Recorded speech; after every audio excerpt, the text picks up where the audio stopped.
I'm starting this tour of the Pitt Rivers Museum with Lily's cupboard, because that's the first object. This is the cupboard for the underground to go to the hello, good morning, hello, pleasure sense. So before I start, maybe I should tell you a bit about the museum itself. So I'll just, hello DJB, hello Prophet. Hello. Well, welcome. This is a tour of the Pitt Rivers Museum where I work. I'll tell you a bit about the history. Hello, Wellness. Hello, Ali. So, Pitt Rivers amassed this collection. If you have a look, it's a huge museum. It's on 3 floors. And I try not to focus on the children. Hello, Emery. He gave this collection. Good afternoon. Hello, Gavin 67.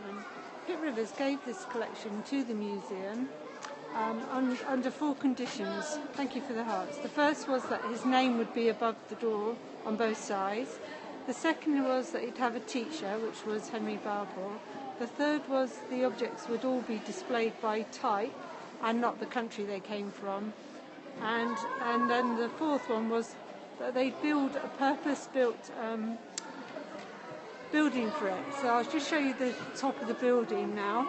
It's neo-Gothic building with arches and steep roofs, ornamental patterns.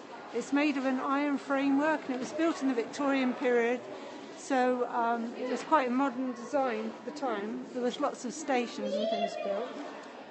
Originally you can see where you're leaning on something. I'll try and flip it back.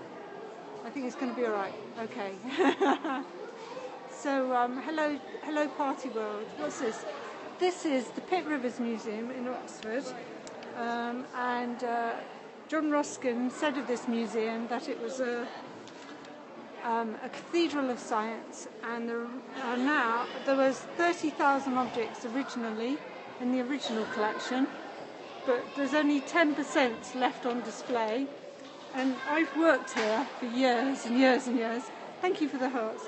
And I was front of house for a long time, and I got very bored, so I wrote steampunk stories about a secret floor, which you can get to from this cupboard straight ahead under the lion, called the Paradox Child Stories. And the first 2 are free today.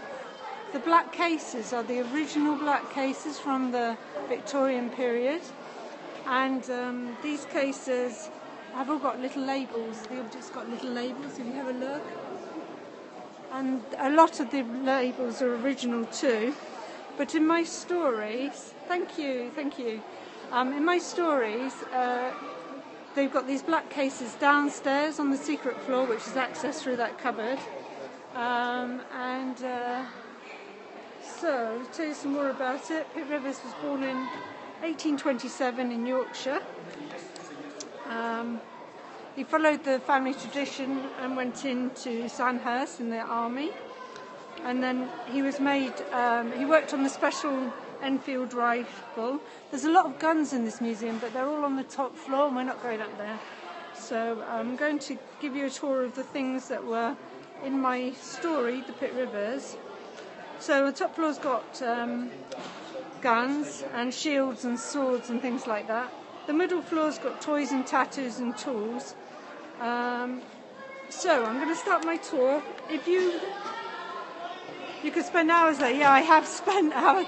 Yeah, because I used to work here, so I spent hours. I made this paper tour, and you can see. And if you want to download that, go to my Facebook. I've made a Facebook page for this. Or contact me through Twitter and I'll send you the link. So to start with, I'm starting with this cupboard. You can see it directly ahead of me under the temple lion. And that is, I'd worked here for a whole year before I realised that was an actual cupboard under there. And that is where I start the story. That's the secret entrance to the underground floor where the time machine is. So then we're going to walk over this way. Yes, that's right, next to the National History Museum. That's right. And they have a famous mouse trail here. So I'll just take you over to the corner. I hope I'm not moving too fast and it isn't going pixelated. Let me know if you want me to slow down. Just want to take you over to the first object, which is, thank you for the hearts, these baskets here. Now they may look pretty boring, but you're an eternal kid. Thank you for that. These baskets were made by the Yakima people, and they wove them with different patterns because they believed that they were all born with a spirit animal. And thank you for the hearts.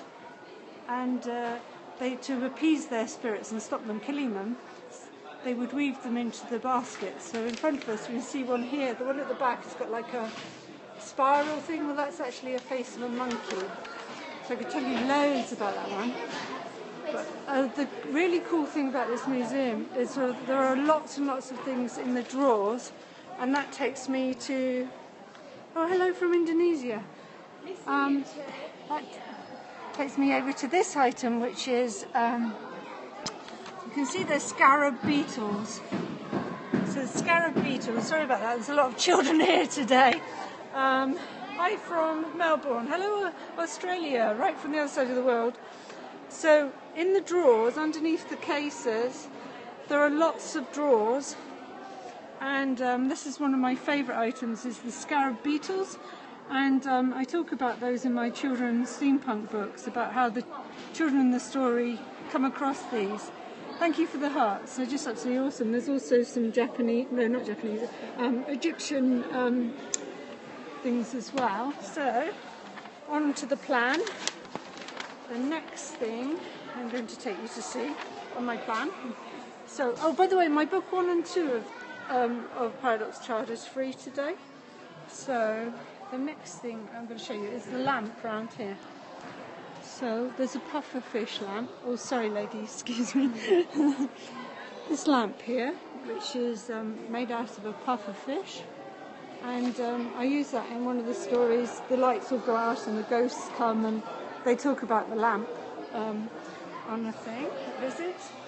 Thank you for the hearts. And then the next thing I'm going to take you to see is a skull box.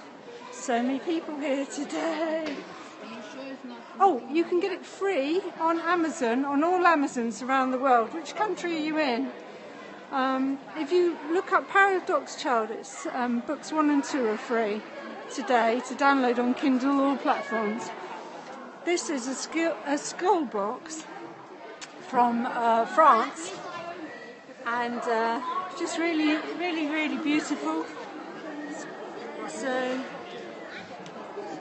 UES. You can find them if you go onto Amazon, and the Amazon that's in your country, and write Paradox Child, Jane Yates. You'll get them free today.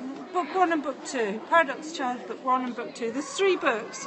The third one will be free soon, so by the time you've read 1 and 2, the third one will be free. They're young adults, time travel, steampunk. So after that, I'm going to take you to see something from Fiji. Around here is a necklace, which is really beautiful, from made from carved sperm whale. And then next, I'm going to take you to these voice disguises. Paradox Child, yes, thank you. Well, there's a reason for it. When you read the stories, you'll understand why, because the main character, there's magic in them as well. The main character, Lily, goes back in time to find her mother, and then she discovers that her mother actually fell in love with someone back in time, and she was born because her mother fell in love with someone back in time, so really she's a paradox. So that's that. But there's lots of people who turn into animals and magic spells, but they're really young adults, but most of my readers are adults. So yeah, please interact and tell me if you like them and ask any questions. So the next thing I'm going to show you is one of the plastic thing, a plastic whistle. It's really unusual. There's hardly any plastic things in this museum. And this is one of them, and it makes like you fill it up with water, and it makes like a warbling bird sound. Hello, hello, hello. So this is originally from the shop called Woolworths. I'm not sure if any of you have heard of Woolworths. And they were quite popular toys. I used to have one when I was a child. And you fill a little bit of water in it and it makes a warbling noise. So then I'm going to take you to see the lute. This is just a beautiful lute here, made of tortoise shell. And in the story, Lily just talks about it because she likes it. And then I'm going to take you to see, oh, now I never can say the name of this right, a palanquin? Oh, I hope I'm pronouncing it right. So there's so many things here. This is going past the Hyder Totem Pole.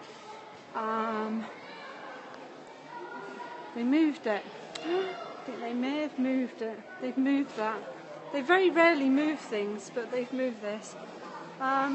Things from Woolworths in museum make me feel old. Yes, me also. That's the only thing from Woolworths in here. Here's some beautiful capes. They have to keep them in the dark, and there's the light switch here. So you can see that. This is a feather cape, and it's made from, they didn't kill the birds for this. Your stories feature lots of items. Yes, they do. Well, I used to work here front of house, so I was quite bored. Well, yeah, they're set in the 1980s, so they would have had Woolworths there. I remember when you could buy cheese in Woolworths. That shows you how old I am. This is the feather cloak from Hawaii, and it was, no birds were actually killed in making this cloak. They were all from bits of feather that fell out of the birds, and then they collect them. But the colours are so vivid. So I'm just going to turn the light off and close the curtains, and we'll go round to the next thing. Oh, it's above here. I don't know if you can see it. It's a canoe made of birch bark, which is really beautiful. Recently I made a canoe out of one piece of wood on a course. So just so many things here. I've got things on the other floors as well in my books, but well, I have to show you this Hyder case. That's not in any of the stories, but it's just so lovely. And the Hyder mask. So, where did we get to? The voodoo dolls. Let me show you the voodoo dolls now. So, here are the voodoo dolls. They're in a drawer. There's a couple of them. This is the best one in here, in this drawer, right at the bottom. It's kind of freaky. So, but they weren't evil things, the voodoo dolls. They were used for medical purposes, apparently. That's what I was told, but I don't know. And while I'm here, I'll also show you a magic spell as well. This is a magic spell, which is in my books. This magic spell was used to stop milk curdling. Download your books. Oh, thank you so much. Just please contact me and tell me how you think.